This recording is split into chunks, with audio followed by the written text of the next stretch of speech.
और अब चलिए बुलेटिन की शुरुआत करते हैं इस वक्त की बड़ी और अहम खबर के साथ। अंबिकापुर से जहां पे मैनपाट में बीजेपी का प्रशिक्षण शिविर का दूसरा दिन 9:30 बजे सांसद विधायकों को ट्रेनिंग दिया जाएगा। आज भी 4 सत्रों में होगा प्रशिक्षण शिविर का आयोजन। केंद्रीय मंत्री शिवराज सिंह चौहान बीजेपी नेताओं को ट्रेनिंग देंगे। पहले दिन 10 सांसद, 10 मंत्री, 44 विधायक शामिल हुए थे।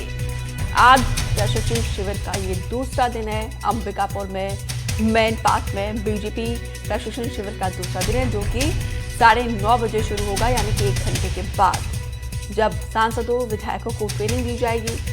और 4 सत्र में होगा आज का ये प्रशिक्षण शिविर, यानी कि 4 सेशन में ये ट्रेनिंग दी जाएगी सांसदों को, विधायकों को।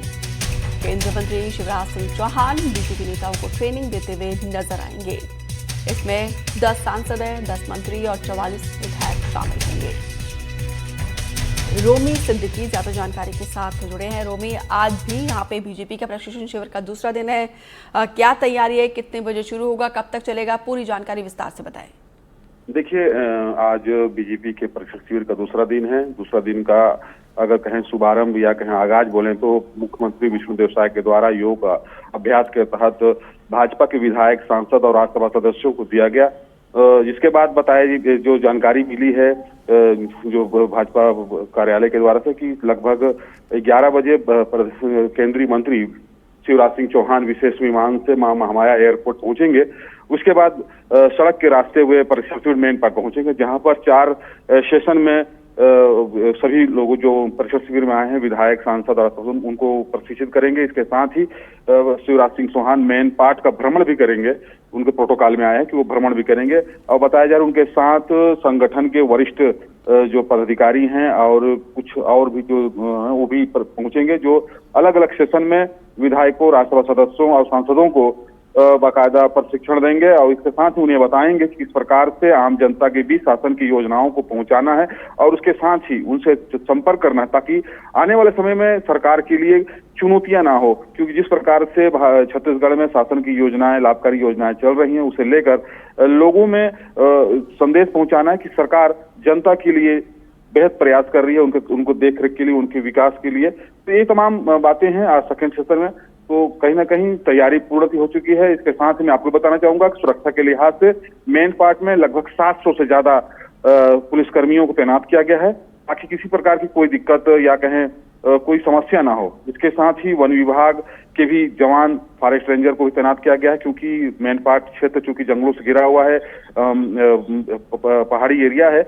इसके मद्देनजर जिस प्रकार से हाथियों को विचरण क्षेत्र है, उसके मद्देनजर भी विशेष सुरक्षा व्यवस्था की गई है। इसके साथ ही मैनपाट में जो शराब की दुकान है, उन्हें 3 दिन के लिए बंद कर दिया। जैसे पहले ही हमने ये जानकारी हम तो बताएं कि तमाम प्रकार से जो प्रशिक्षण शिविर हो बेहतर तरीके से हो, इसके लिए शासन और भाजपा के द्वारा प्रयास किया जा रहा है।